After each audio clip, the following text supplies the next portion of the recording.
Leo, it is Fire Fridays. Welcome. I am here to read for your highest good and your highest outcome as an act of service to you, my friends, because I love you, and it's my pleasure to do so. So welcome to Fire Fridays, where I read for you every Friday. It is also timeless, so whenever you find it, it's right for you. Aries, sun, moon, rising. Did I say Aries? Leo. I'm so sorry, Leo. Yes, it's Fire Fridays, Leo. You are a fire sign, as is Aries, but it's about you right now. So, let's get into it. I have the Baroque Tarot here, and I have the Santa Muerte, and I also have the Mondact Lenormand, and we will get right into it. So, let's get right into it. All right, Leo. Thanks for putting up with me. I know. All right. Santa Muerte is going to take the clarification role today because she wanted more. She wanted a bigger share. I know last week she took the week off from you, but this week she wants to do the clarifications. So, here we go.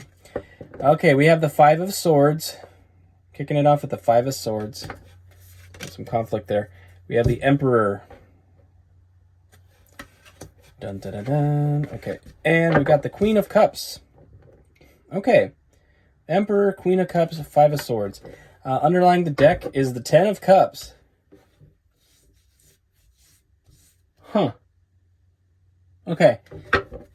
Happiness, right? Ultimate, emotional fulfillment and happiness underlying the deck. That's the general energy. Now, what's interesting about that to me is we have these two are almost a polar opposite. The Emperor is war. It's Mars, the god of war. It's Aries in the technical sense of the astrological implications of tarot, but we've got a warring Emperor here that's out to expand and to dominate and to, build an empire.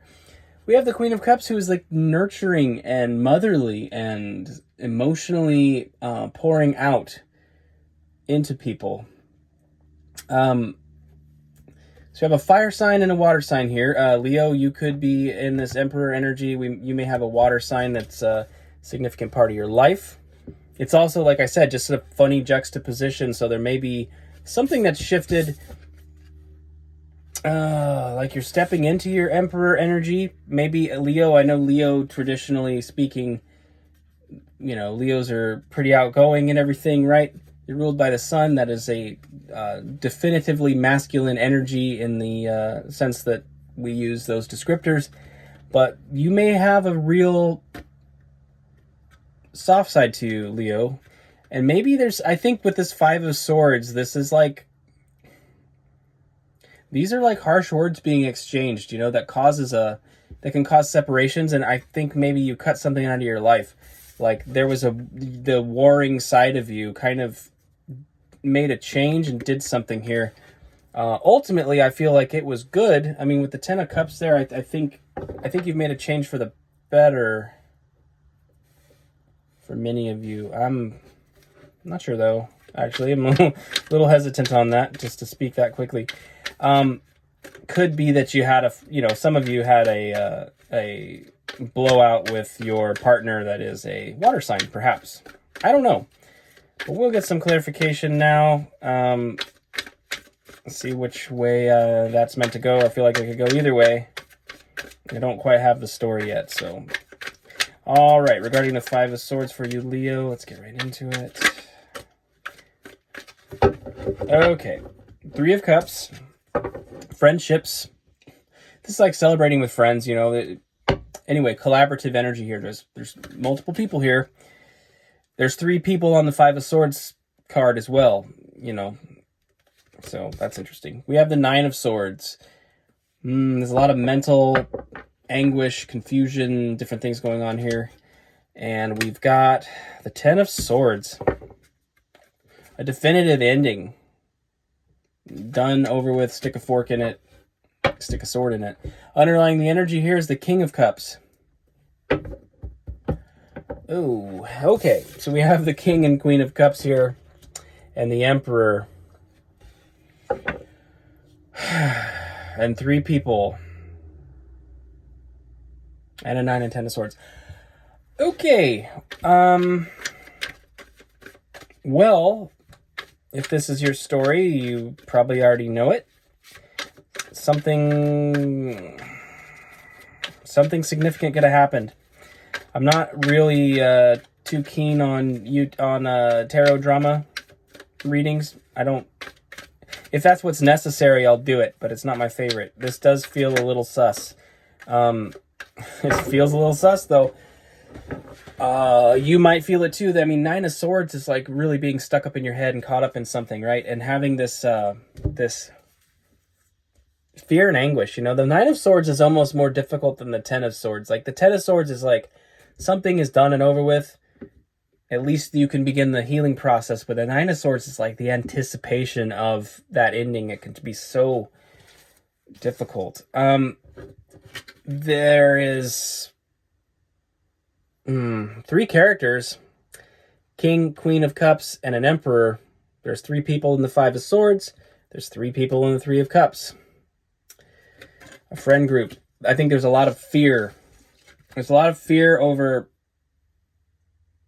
suspicions, confusions. I feel like I don't even know that something has occurred yet, but there's lots of fear of some, maybe a violation of trust or something, or a bond.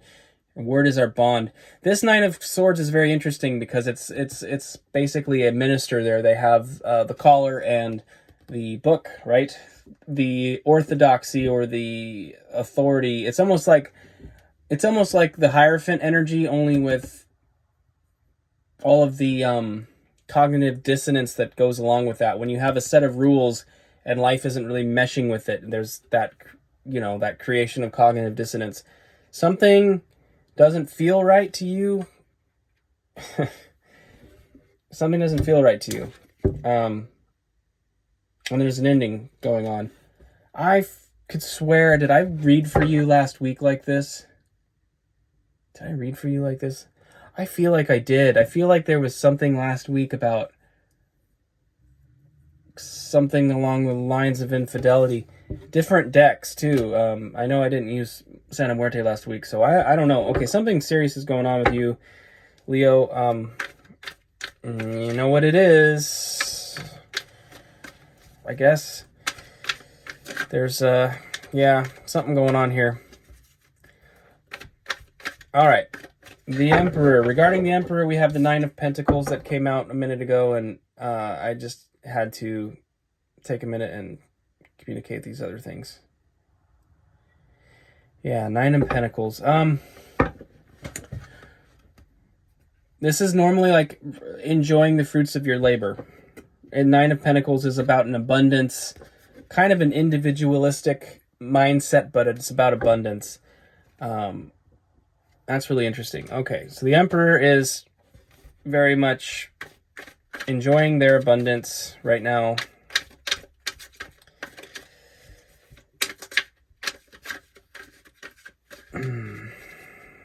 Okay, and 2 more shuffles here. One more. Okay, 9 of Pentacles. Hello. We have the King of Pentacles. 9 of Pentacles, King of Pentacles. So there's an Earth sign, Taurus, Virgo, Capricorn in this Emperor energy, perhaps. And then the Star, Aquarius energy. Underlying the deck is the Hierophant. That's Taurus. You have so you've got the Taurus sort of implied twice here with the King of Pentacles and the Hierophant. But we'll break this down in a little more of a traditional sense as well. This Emperor card, I was talking about war and building empires and stuff. There's a bit of a juxtaposition here, but not really. Enjoying the fruits of your labor, really stacking it, being well invested and receiving a big return for your investments, the hard work that's paying off. Put this Emperor into this energy of the King of Pentacles, which is like it's a very secure energy, actually. A very, very secure energy. It's peaceful. This is one of the the King of Pentacles is a peaceful king. It's not a wartime king. It's a peacetime king. And I do think that that's an interesting shift. But then with the Star card here, this is so much about the wishes that have been made, the wishing upon a star, but it's also there's also an emotional and spiritual healing component to the Star card. This it's actually an air sign. It's Aquarius, but they're up to their waist in this water. And water represents emotions, right? So there's a big fulfillment. I think it's really interesting that this Star card, they're really immersed in the water, and then the Nine of Pentacles, he's like immersed in abundance. That's interesting. There's an immersion of material gain and emotional fulfillment as well, something that you've wished for. I kind of have a feeling, yeah. And then the Hierophant is a card of traditions, okay? Marriages, institutions, government, mentors, things like that. It's sort of like the Nine of Swords energy. I think you came out of that, like the Nine of Swords going into the Ten of Swords. It's like you might have gotten past that anguish.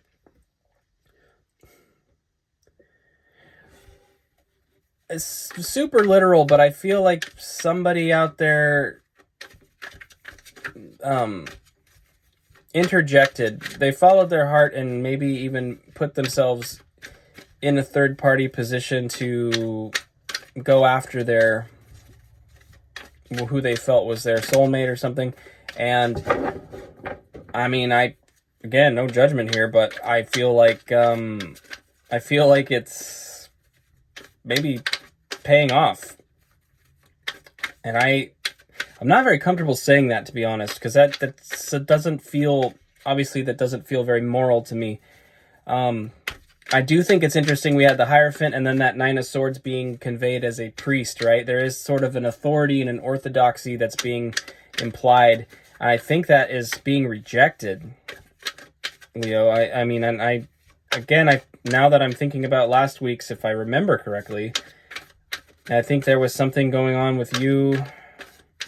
This could be your energy, like, I mean, that you might be sticking your, I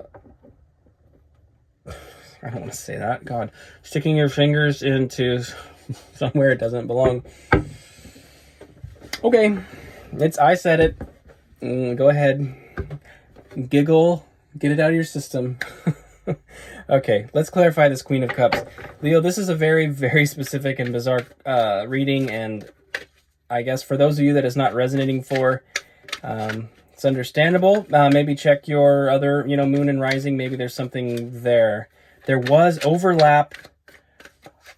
I read for Taurus yesterday, and I mentioned Taurus. Taurus had something going on too, and it made me think of last week's Leo message, and I almost was speculating that maybe there was a Taurus Leo something going on. Very specifically somebody's story, but I almost feel like one of you Leos out there is wanting to liberate a Taurus from a long-term relationship of some kind. Woohoo! That is some drama. And I will be straight with you. After doing this channel for a while, every time it's been about a Taurus for various signs, I hear this all the time. There is a whole bunch of usually women out there that are talking about, a Taurus man who's trapped in a marriage. Why? It's so classic. That's interesting to me. Okay, we have the Seven of Pentacles, so there is a calculation going on here with this Queen of Cups. Taking stock, I mean, this is an abacus that they're working with here. Taking stock of things, analyzing analyzing the situation. There's a definite contemplative energy in the material sense of a practical approach, like, is this going to work? And it's not just about the emotions, it's about the practical side of it too. It's like the Queen of Cups may be trying to figure out if they did this, if they'd be financially secure.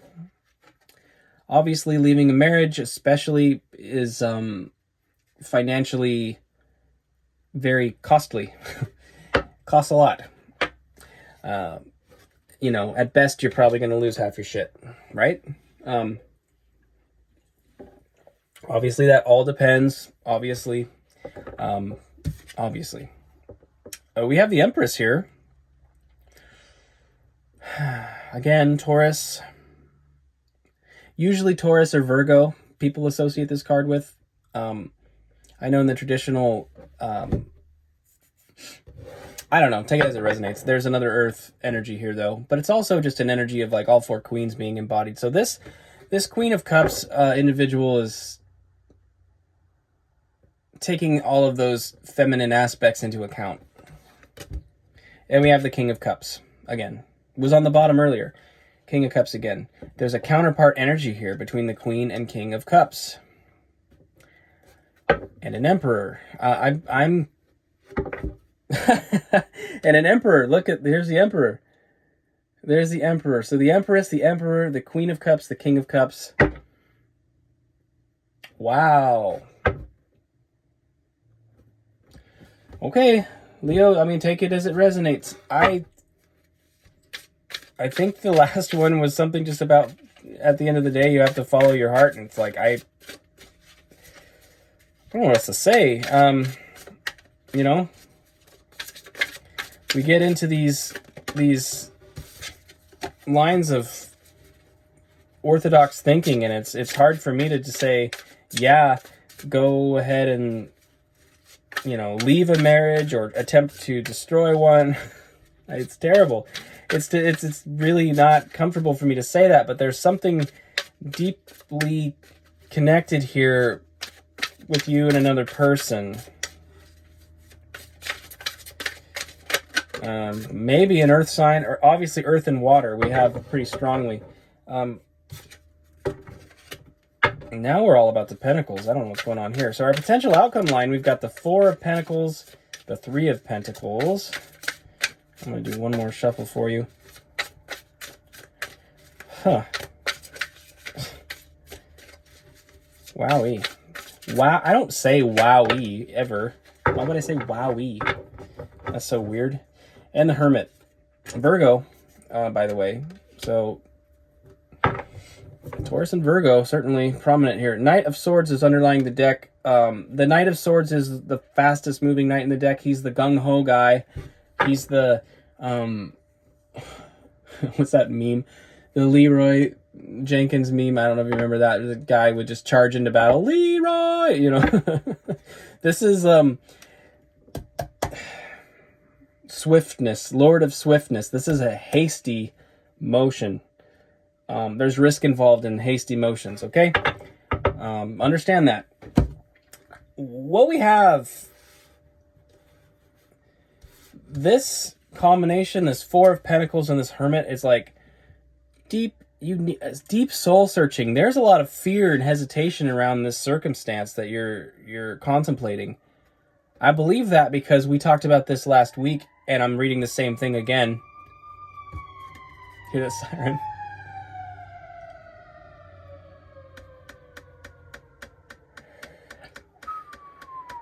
Okay. There's a lot of hesitation, and fear. You know, the heart is guarded, the head is guarded, so it's almost like the third eye is sort of blocked there, or the crown is blocked, and the heart is blocked, and then the actions you're not able to move because you're fearing losing these pentacles. There's practical matters going on here with the Seven of Pentacles we talked about earlier, and that taking stock of things and contemplating it on a practical matter. It's causing some reluctance to move. I mean, fours are kind of stagnant energy. The Three of Pentacles is all about hard work This is collaborative again, working with somebody, but it's about accomplishing a large task, and it's implying that yes, there's going to be a lot of effort needing to be put into something with somebody. And then we have the Hermit again, which is that soul searching, going within, you know, trying to understand what it is that this is all about. And I do think, in other words, why am I feeling the emotions I'm feeling?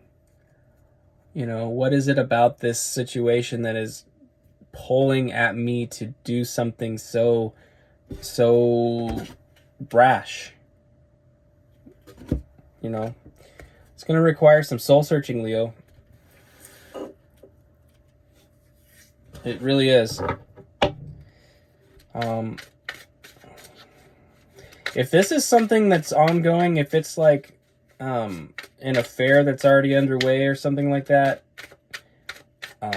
it needs to be resolved. And I know I'm being a little bit dogmatic by saying so, but I feel like all parties deserve that respect. So if something like that's going on, something shady like that, you know, that's got to have a resolve.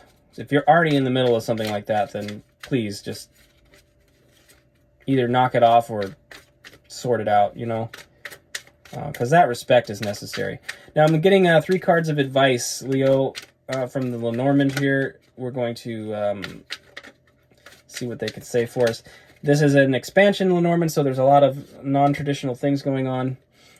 So it gives me a little liberty because I'm not really a proficient Lenormand reader yet. I treat this a little more like an oracle and let my intuition guide a little bit.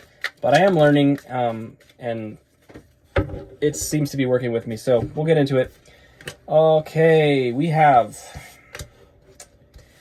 the pyramid, the birds, and the butterfly.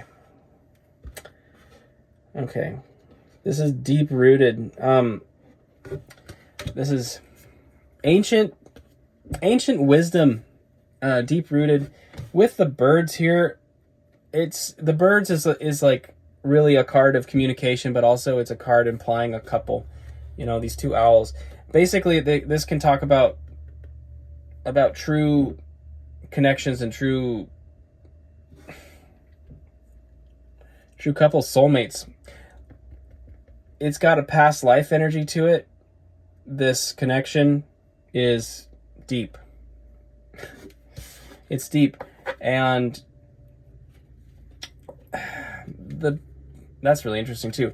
This butterfly is, I mean, it's transformative. You know, the caterpillar goes into a cocoon, fully disintegrates, like goes through a death process. The caterpillar ceases to be kind of before the butterfly is ever born. There's a death and rebirth inside of a cocoon. This butterfly card is really, there's a death before a new life has begun. There's an ending and a new beginning and a transformative process underway. You and a soulmate.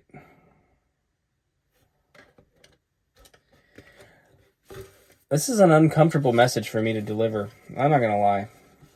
But then the Ten of Swords is, the Ten of Swords here that we looked at earlier is an interesting one because it has this this butterfly thing. All of the tens on these are transformational. It's the end of a cycle and the beginning of a new cycle, and it just happened to be lined up with this one in the cards the way I had it configured.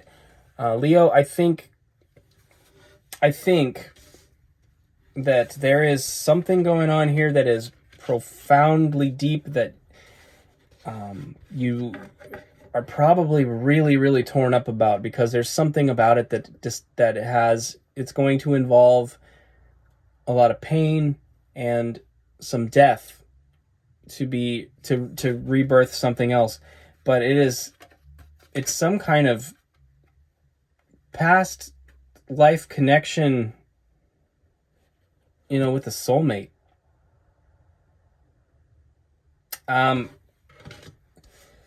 I don't know what side of this you're on. I have no idea. But my heart goes out to you, because this is not an easy circumstance to be in. There's some strong connection that has, unfortunately, a third party at risk, you know? So, I don't know. Leo, that's what I have for you. Best of luck with this energy. Certainly.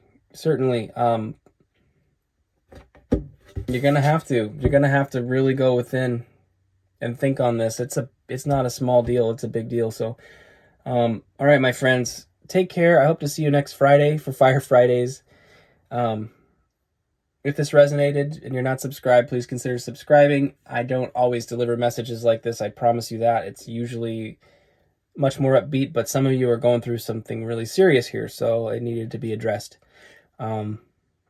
Yeah, until next week, take care. Best of luck with this energy. Follow your heart, Leo. You're led by the heart, you know. Okay, take care, my friends.